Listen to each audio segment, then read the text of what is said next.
दोस्तों, क्या आप जानते हैं कि महाभारत जैसे महाकाव्य में एक ऐसा भी रहस्यमय अध्याय छुपा है जिसे बहुत कम लोग जानते हैं।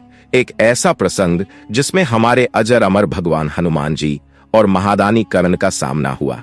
जी हाँ, यह कहानी न केवल रोमांचक है बल्कि आपको अपने जीवन में सही मार्ग पर चलने के लिए प्रेरित भी करेगी। इस वीडियो को अंत तक देखें क्योंकि इसमें आपको एक ऐसा सत्य मिलेगा जो आपकी सोच को बदल कर रख देगा।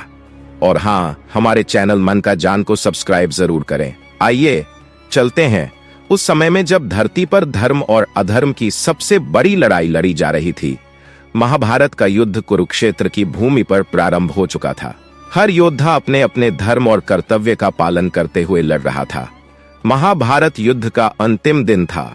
कुरुक्षेत्र का मैदान खून से लाल हो चुका था। चारों ओर चित्कार, रक्त और टूटे शरीर ऐसे ही बिखरा हुआ था। लेकिन इस युद्ध के आरंभ से पहले एक ऐसा पल आया जो कालजयी बन गया।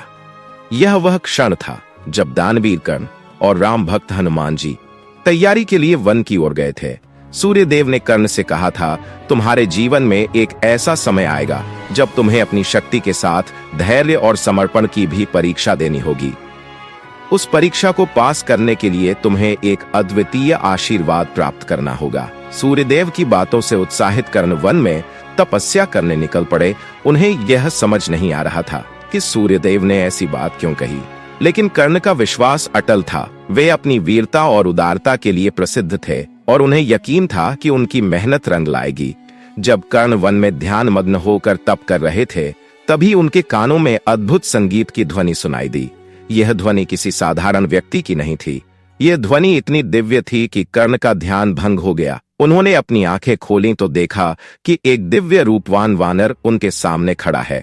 उसकी आंखों में तेज और शरीर पर असीम बल का आभास हो रहा था। कर्ण ने विनम्रता से कहा, है वानर, आप कौन हैं और इस निर्जन वन में कैसे आए? वानर ने मुस्कुराते हुए कहा, मैं वह हूँ जो हर समय अपने प्रभु के कार्य में लीन रहता हूँ, सर्वस्व अर्पित करता है। मैं हनुमान हूँ। कर्ण आश्चर्यचकित रह गए। उन्होंने हनुमान जी को प्रणाम किया और कहा, हे पवन पुत्र, आज मेरा जीवन धन्य हो गया। कृपया मुझे बताएं कि आप यहाँ क्यों आए हैं? हनुमान जी ने कहा, है कर्ण, मैं यहाँ तुम्हारी परीक्षा लेने आया हूँ। युद्ध के समय केवल बाहुबल ही नहीं, धैर्य और सत्य का भी महत्व होता है। क्या तुम उन सभी गुणों को धारण करते हो? कर्ण ने विनम्रता पूर्वक कहा, हे पवन सुत, मैं अपनी शक्ति पर विश्वास करता हूँ, लेकिन अगर आप मेरी परीक्षा लेना चाहते हैं तो कृपया मुझे आदेश दें। हनुमान जी मुस्कुराए और कहा, तो ठीक है, पहले मुझे यह बताओ कि बल का सबसे बड़ा स्वरूप क्या है? कर्ण ने उत्तर दिया, बल का सबसे बड़ा स्वरूप सेवा और त्याग है। जब हम अपने बल का उपयोग दूसरों की रक्षा के लिए करते हैं तब वह बल सार्थक होता है। हनुमान जी उत्तर से प्रसन्न हुए। फिर उन्होंने कहा, अब मैं तुम्हें अपनी शक्ति की परीक्षा देने का अवसर देता हूँ। इस पर्वत को उठाकर दिखाओ। कर्ण ने अपनी पूरी ताकत लगाकर पर्वत को उठाने की कोशिश की, लेकिन वह सफल नहीं हो सके। उन्होंने विनम्रता से, हे महाबली, यह कार्य मेरे लिए असंभव है, कृपया मुझे इसका रहस्य बताएं। हनुमान जी ने कहा, हे कर्ण, यह पर्वत केवल शक्ति से नहीं उठेगा। इसे उठाने के लिए आत्मा की शुद्धता और ईश्वर के प्रति समर्पण की आवश्यकता है। तुम्हारे पास बाहुबल है, लेकिन तुम्हें अपने भीतर विनम्रता और श्रद्धा का संचार करना होगा। कर्ण ने हनुमान जी के चरणों में गिरकर कहा, है महाबली, कृपया मुझे सही मार्ग दिखाएं। मैं अपने जीवन में धर्म का पालन करना चाहता हूँ।